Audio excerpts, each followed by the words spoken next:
새번역 사도신경으로 신앙 고백하겠습니다. 저는 전능하신 아버지 하나님 천지의 창조주를 믿습니다. 저는 그분의 유일하신 아들 우리 주 예수 그리스도를 믿습니다. 그분은 성령으로 잉태되어 동정녀 마리아에게서 나시고 본디오 빌라도에게 고난을 받아 십자가에 못 박혀 죽으시고 장사된 지 사흘 만에 죽은 자 가운데서 다시 살아나셨으며 하늘에 오르시어 전능하신 아버지 하나님 우편에 앉아 계시다가 거기로부터 살아있는 자와 죽은 자를 심판하러 오십니다. 저는 성령을 믿으며 거룩한 공교회와 성도의 교제와 죄를 용서받는 것과 몸의 부활과 영생을 믿습니다. 아멘. 거룩하신 아버지 하나님 감사합니다. 간밤에도 편히 쉬게 해주시고 새벽에 기도하는 자리에 불러주시니 감사합니다.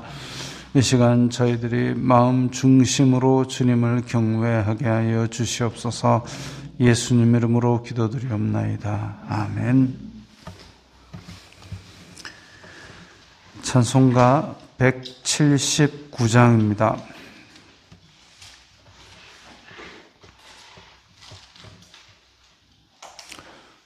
찬송가 179장입니다.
오늘 말씀은 데살로니가전서 4장 13절부터 5장 8절까지입니다.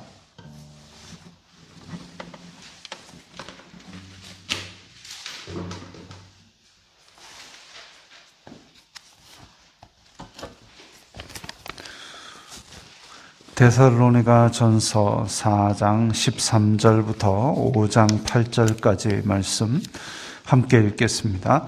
형제들아, 자는 자들에 관하여는 너희가 알지 못함을 우리가 원하지 아니하노니 이는 소망 없는 다른 이와 같이 슬퍼하지 않게 하려 함이라. 우리가 예수님께서 죽으셨다가 다시 살아나심을 믿을진대 이와 같이 예수님 안에서 자는 자들도 하나님이 그와 함께 데리고 오시리라. 우리가 주님의 말씀으로 너희에게 이것을 말하노니 주님께서 강림하실 때까지 우리 살아남아 있는 자도 자는 자보다 결코 앞서지 못하리라. 주님께서 호령과 천사장의 소리와 하나님의 나팔 소리로 친히 하늘로부터 강림하시리니 그리스도 안에서 죽은 자들이 먼저 일어나고 그 후에 우리 살아남은 자들도 그들과 함께 구름 속으로 끌어올려 공중에서 주님을 영접하게 하시리니 그리하여 우리가 항상 주님과 함께 있으리라. 그러므로 이러한 말로 서로 위로하라. 형제들아, 때와 시기에 관하여는 너희에게 쓸 것이 없음은 주님의 날이 밤에 도둑같이 이를 줄을 너희 자신이 자세히 알기 때문이라. 그들이 평안하다 안전하다 할 그때에 임신한 여자에게 해산의 고통이 이름과 같이 멸망이 갑자기 그들에게 이르리니 결코 피하지 못하리라.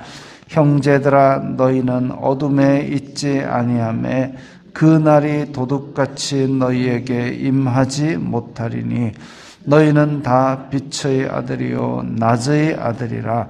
우리가 밤이나 어둠에 속하지 아니하나니 그러므로 우리는 다른 이들과 같이 자지 말고 오직 깨어 정신을 차릴지라. 자는 자들은 밤에 자고 취하는 자들은 밤에 취하되 우리는 낮에 속하였으니 정신을 차리고 믿음과 사랑의 호심경을 붙이고 구원의 소망의 투구를 쓰자. 아멘. 자, 전에도 말씀드린 바와 같이 데살로니가 전서는 비교적 앞쪽에 쓰여진 서신입니다. 1차 전도 여행은 갈라디아, 2차 전도 여행 데살로니가 전후서, 3차 전도 여행은 고린도 전후서, 로마서, 4차 전도 여행 때 에베소서, 빌립보서, 골로새서, 빌레몬서 이렇게 되어 있습니다. 대략 그렇게 추정을 했을 때에 이 사도 바울이 이방인들에게 복음을 전하는 초기에 있었던 문제 중에 굉장히 중요한 문제가 하나 있습니다. 뭐냐면 성도들의 죽음의 문제입니다.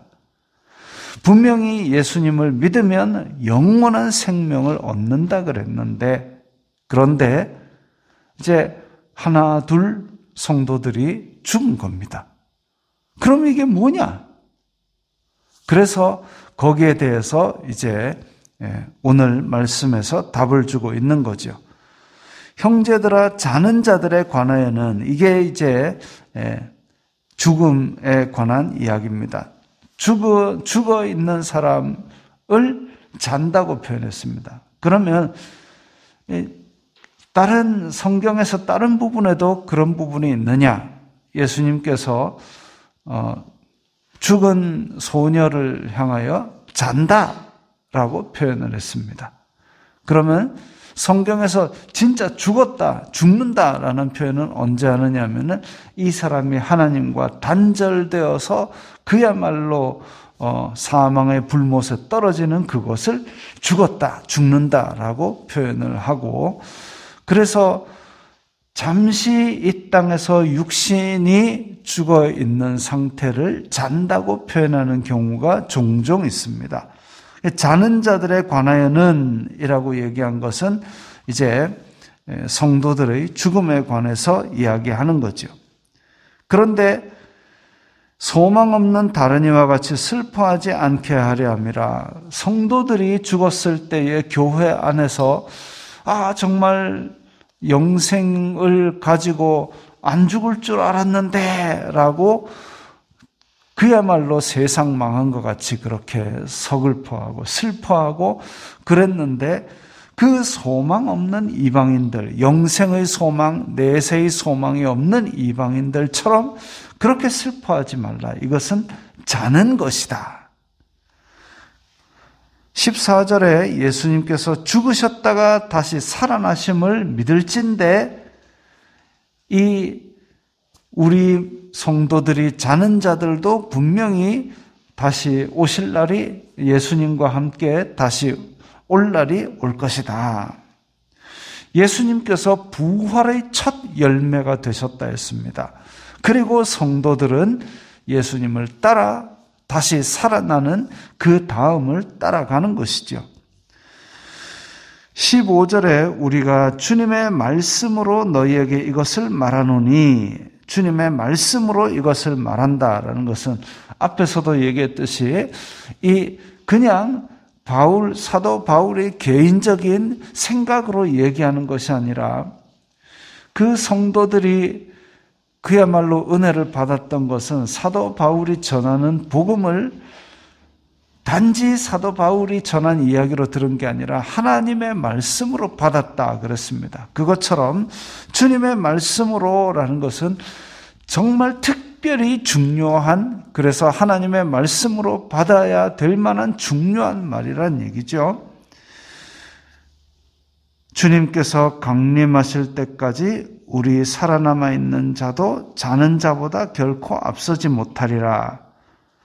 주님께서 호령과 천사장의 소리와 하나님의 나팔 소리로 친히 하늘로부터 강림하시리니. 예수님께서 오시는 장면입니다. 단지 아무도 모르게 슬쩍 오시는 것이 아니라 호령과 천사장의 소리와 하나님의 나팔 소리, 그게 실제로 어떤 형태인지 알 수는 없지만 온 세상이 떠들썩하게 오신다라는 겁니다. 그래서 예수님께서 오시는 장면은 안 믿는 사람조차도 다 수긍할 수밖에 없는 그런 공개적인 오심이 될 것이고, 그때에 그리스도 안에서 죽은 자들이 먼저 일어나고, 예수님 안에서 죽었던 사람들, 그러니까 지금 자는 자들, 예수님 안에서 죽었다고 생각되는 자들이 먼저 일어나고 변화하여 예수님을 맞이하고, 그 후에 우리 살아남은 자들, 지금 현재 살고 있는 사람들도 그들과 함께 구름 속으로 끌어올려져서 공중에서 예수님을 맞이한다 그랬습니다. 예수님의 재림의 모습을 아주 드라마틱하게 그려내고 있죠. 지금 이 땅에, 지금 전 세계에 내가 재림주다라고 사기치는 것들은 이 말씀에서 벌써 다 걸러져야 됩니다.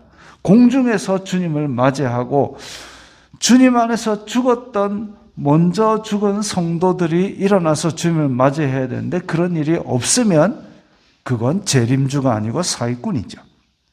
그래서 예수님께서 다시 오시는 것은 온 세상이 요란하게 다 알 수 있도록 오시면서 동시에 죽었던 자들이 다 일어나서 공중에서 주님을 맞이하고 우리들도 호련히 변화하여서 공중에서 주님을 맞이합니다. 그러므로 이러한 말로 서로 위로하라 그랬습니다. 이러한 말로 서로 위로하라. 성도들이 죽는 것, 물론 인간적으로 슬픈 일이죠. 그러나 우리는 이렇게 소망이 있습니다. 예수님을 다시 만날 소망이 있고, 그래서 이 소망으로 서로를 위로하는 겁니다. 그러면 그때는 언제가 되느냐? 지금 초대교회 성도들은 자기 살아 생전에 예수님께서 다시 오시는 걸로 생각을 하고, 심지어는 사도 바울도 그리고 많은 사도들도 살아 생전에 예수님이 다시 오실 줄로 생각을 하고 있었습니다. 그런데 그 때가 오지 않고 점점 성도들이 하나 둘 자는 자가 되었죠. 그래서 그들이 이 세상을 떠나면 예수님을 실제로 보았던 그 사람들의 복음이 혹시 지워질까 하여서 기록으로 하나하나 남긴 것이 결국은 우리에게 주어진 성경책이 된 겁니다. 그 때와 그 시기, 그러면 왜 이렇게 늦추어졌느냐? 늦추어진 것은 성경에 보면 하나님께서 우리를 위하여 오래 참고 기다리사 하나라도 더 구원받게 하기 위함이라고 그랬습니다. 때와 시기에 관하여는 너희에게 쓸 것이 없음은 주님의 날이 밤에 도둑같이 이룰 줄을 너희 자신이 자세히 알기 때문이라. 주님의 날이라는 것은 구약 성경에서도 계속 언급되기를 성도들에게는 구원의 날이요, 이 악인들에게는 심판의 날이다. 이 동전의 양면과 같이. 그래서 항상 믿는 자들에게는 구원의 날이고 신원의 날이고 해방의 날이고, 안 믿는 자들에게는 심판의 날이고 징벌의 날인 것을 성경은 계속 일관되게 말씀하고 있습니다. 그 날이 도둑같이 이를 줄을, 근데 밤에 도둑같이 이른다 그랬습니다. 밤에 도둑. 밤이라는 것은 깜깜하죠. 깜깜한 때에 도둑같이.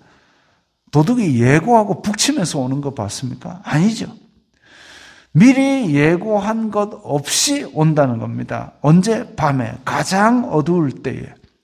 예수님께서 이 땅에 처음 오셨을 때도 그야말로 깜깜한 때에 로마가 지배하고 있었고, 그리고 유대 민족은 그야말로 하나님의 긴 침묵 속에서 절망하고 있을 때에, 그래서 제사장들과 이런 율법주의자들도 하나님을 가장 잘 믿는다고 하지만 결국은 자기 뱃속 채우고 있을 때에, 그런 암흑의 시대에 예수님께서 오셔서 세상에 빛을 비추고 구원의 사역을 다하신 것처럼 이 세상에 그야말로 믿는 자를 보겠느냐 할 정도로 탄식이 심해질 때에, 그럴 때에 예고 없이 짠 하고 오시는데, 그때는 온 세상에 예수님을 부인하던 자, 예수님을 찌른 자들도 다 볼 수 있게 오시는 겁니다.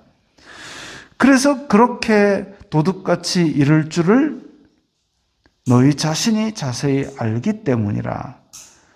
심지어는 그들이 평안하다, 안전하다 할 때에, 평안하다, 안전하다, 아무런 생각 없이 방심하고 있을 그때에 주님의 날이 옵니다. 그런데 형제들아, 4절에 보면 너희는 어둠에 있지 아니하매 그날이 도둑같이 너희에게 임하지 못하리니. 도둑같이 임하지 못한다 그래서 우리가 안다는 뜻이 아닙니다.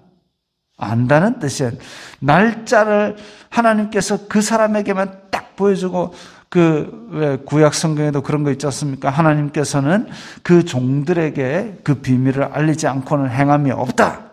그리고 이 말씀, 도둑같이 너에게 임하지 못한다. 그러니까 우리는 예수님의 재림의 날짜를 안다.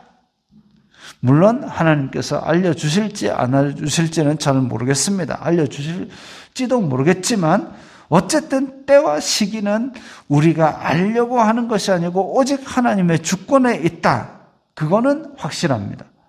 그리고 도둑같이 임하지 못한다라는 얘기는 깨어 있으면, 다시 말하면 그 날짜를 알고 몇 월 며칠 이게 중요한 것이 아니라, 자, 가만히 서 있다가 누가 뒤에서 몰래 와가지고 뒤통수를 딱 때리는 거랑 권투 선수같이 서로 딱 마주보고 대비태세하고 맞는 거랑은 차이가 있죠. 지금 그겁니다. 아무 생각 없이 왜 주인이 떠나 있을 때에 집안을 맡은 청지기가 친구들을 불러서 부어라 마셔라 하고 있다가 주인이 딱 돌아왔을 때 이것이 바로 아무 생각 없이 도둑같이 임하는 것이고, 그러지 않고 깨어서 주님을 맞이하기를 기대하는 성도, 자네 등 안에 기름을 잔뜩 넣어놓고 맞을 준비를 하고 기름 탱크를 가지고, 그래서 기름이 다 떨어져도 보충할 수 있는 그런 준비를 해놓고 잠든 처녀, 이처럼 신랑이 온다 하는 그 시점은 알 수 없지만 잔에 기름이 있고 그리고 기름통에 기름을 들고 있는 처녀, 이게 슬기로운 처녀라 그랬습니다. 대비태세하고 맞이할 준비를 하는 그 사람, 그게 바로 도둑같이 너희에게 임하지 못하게 하는 거죠. 경황 없이 맞이하는 것이 아니라 소망을 가지고 주님 기다렸습니다 라고 맞이하는 그 사람의 믿음입니다. 우리가 밤이나 어둠에 속하지 아니하나니 우리는 다른 이들과 같이 자지 말고 오직 깨어 정신을 차릴지라. 경계심 없이 그냥 친구를 불러서 부어라 마셔라 다른 종들을 때리고 이게 아니라 주인께서 언제 오실지 모르니 항상 주님께서 같이 있었던 것처럼 집안을 잘 다스리고, 그리고 주인이 오실 때 그것을 내어 보일 수 있는 그 믿음으로 사는 것이 바로 오직 깨어 정신을 차리는 겁니다. 자는 자들은 밤에 자고 취하는 자들은 밤에 취하되, 이 밤이라는 것이 바로 도둑이 오는 그 밤이죠. 우리는 낮에 속하였으니 정신을 차리고 믿음과 사랑의 호심경을 붙이고, 호심경은 옛날 갑옷에서 가슴팍에 붙이는 튼튼한 방어 도구지요. 믿음과 사랑의 호심경을 붙이고 구원의 소망의 투구를 쓰자. 믿음, 소망, 사랑이 다 등장합니다. 특히 데살로니가 교회에서는 사랑은 잘하고 있다고 했으니까 믿음과 소망을 가지고 이 죽음에 대해서, 그리고 먼저 자는 성도들에 대해서 너무 절망하며 슬퍼하지 말고 예수님 다시 오실 그날을 기대하면서 소망을 가지고 그렇게 기다리자라는 것입니다. 이것은 또한 우리에게 위로와 소망과 용기를 줍니다. 예수님께서 다시 오시는 것은 분명한 사실이고, 또 우리 사도신경에서도 계속 고백하는 것이 살아있는 자와 죽은 자를 심판하러 오십니다 그랬습니다. 그래서 이 소망을 가지고 오늘 하루도 믿음의 날을 보내시기 바랍니다. 기도하겠습니다. 거룩하신 아버지 하나님, 감사합니다. 저희들이 이 땅에 사는 동안 예수님을 믿음으로 말미암아 소망을 가지고 모든 일을 잘 이겨낼 수 있도록 도와주시옵소서. 예수님 이름으로 기도드리옵나이다. 아멘.